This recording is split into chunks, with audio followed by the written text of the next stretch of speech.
Welcome to the UNC Podcast, where the intent is to provide insightful discussions around spirituality, purpose, and self-improvement.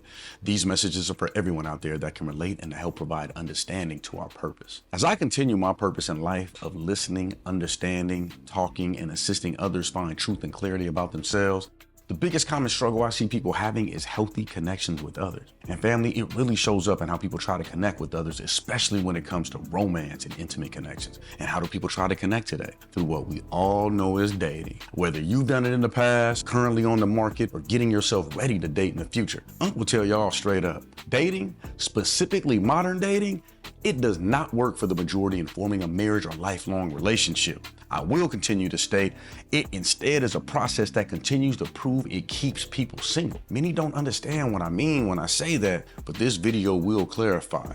So let's first talk about what dating is.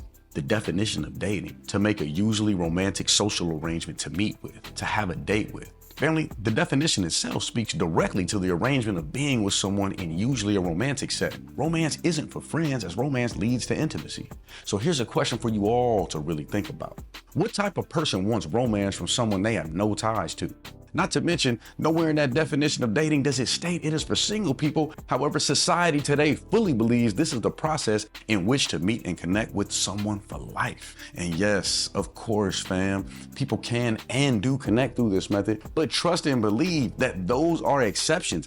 Please don't believe that's the rule, especially in today. Today's culture places a strong emphasis on self-fulfillment, personal growth, and independence. Marriage or long-term relationships are taking a backseat to careers, hobbies, and self-development. This means modern dating is just a way people are choosing to spend some of their me time. In today's culture, people are spending this romantic time with whoever is around them or whoever they feel at that time is the best of their options they can connect with. The mindset of modern dating is to find the one that will align perfectly with one's personal ambitions. Although that could feel great to have someone who does align in this fashion, it's not practical, nor is it the reason to be in a marriage or lifelong relationship. Doing life with someone is meant to build family, legacy, and community for the future generations to come. Today, dating mainly is fueled from the current casual culture and the numerous apps available. Apps promote a culture of instant gratification and are designed on algorithms that are created to earn money for the app creator.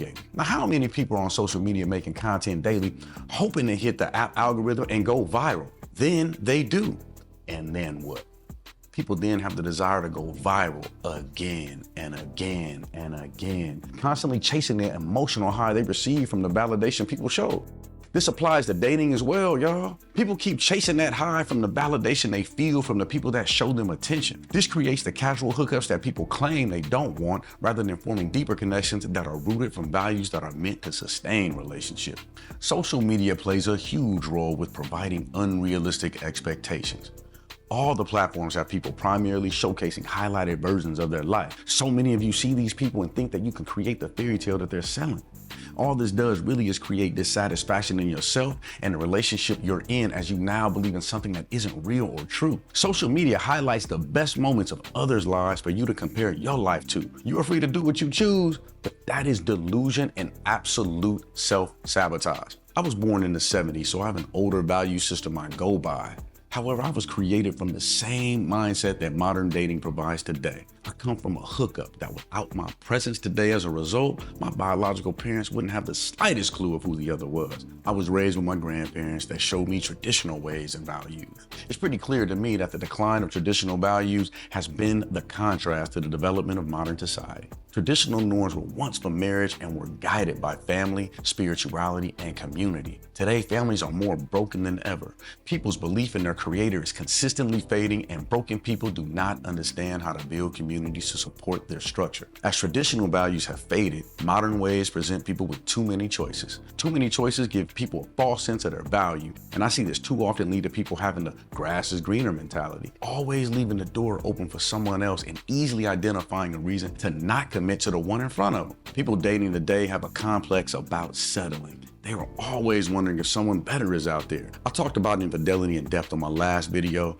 And in modern dating, since there is no commitment, people don't have guilt or shame when they decide to connect with another. Family, we can't build community together this way. Modern dating has created so much relationship failure for the people that have experienced it that people have a complete fear and lack of desire to commit to anyone for life or marriage. Also, generations coming up basically have opted out. They are leading with casual connections, with marriage more and more being viewed as outdated. Statistically, divorce is very likely to take place, and the financial implication from divorce is widely considered by men as unfair towards them, as divorce settlements tend to favor the women. Modern dating and relationships are about independence first, while traditional ways are about interdependence and expectations of roles. Lifelong relationships and marriages aren't about our wants, family. They are about our needs of making it through this worldly experience with the support of others and being connected to another for their benefit and them connected to us for ours. Please remember these words. When a person believes there isn't a relationship need, they will never have relationship longevity.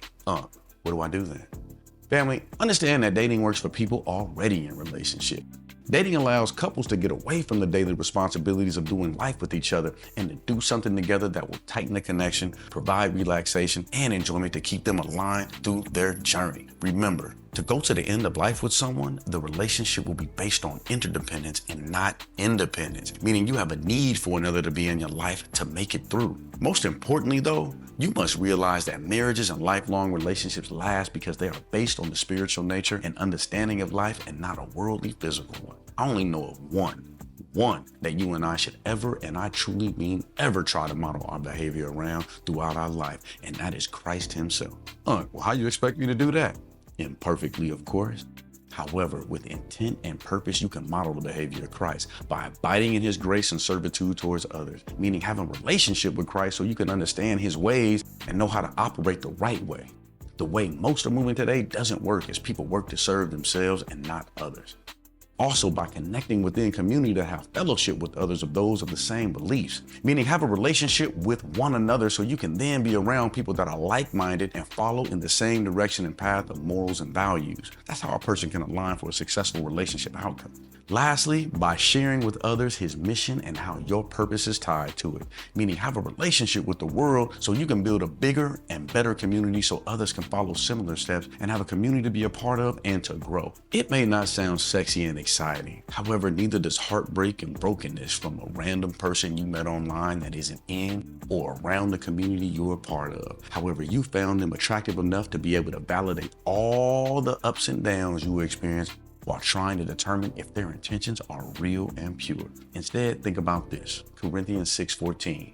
Do not be yoked together with unbelievers. For what do righteousness and wickedness have in common? Or what fellowship can light have with darkness? Family, I failed over and over again until I understood I didn't have a moral foundation I could speak about and define. I realized I inherited traditional values from my grandparents, but didn't understand why I had them or where they really stemmed from.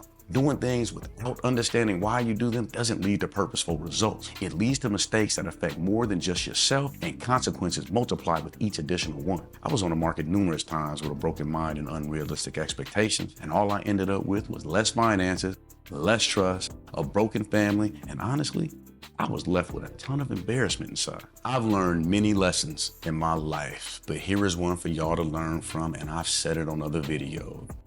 Only time a person is willing to change their actions is when the consequences of their behavior outweighs the benefits. And for me, no benefit outweighed the consequences of being married to a woman who operated as my adversary.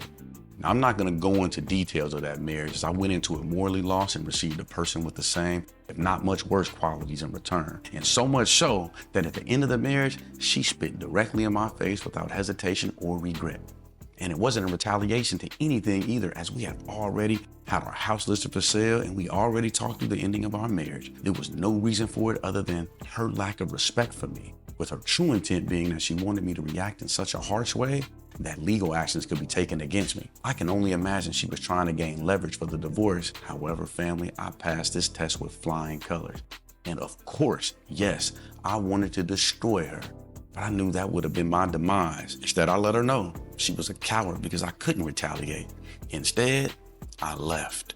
moved within a few days, and was the last time I would ever allow any person of low character or values to be in my circle. This is not an experience I'm proud to talk about, but I need you guys to not ever be in a situation with people who aren't healed. It will always be hard to meet someone who's healed if you are not. No one told me to stop making the same mistakes, but since you are watching this video, you will not be able to say the same.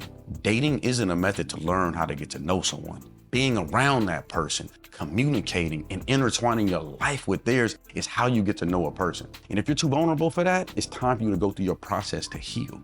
If you have questions, please send an email to info@unc.co. Family, I appreciate you tuning in. Please stay connected with Unc on all social media platforms for updates, behind the scene content, and discussions. I make videos to reinforce what our God wants for us, as my purpose is only here to assist. If you heard me say this once, you have heard me say it a bunch. You can lead a horse to water, but you cannot force it to drink.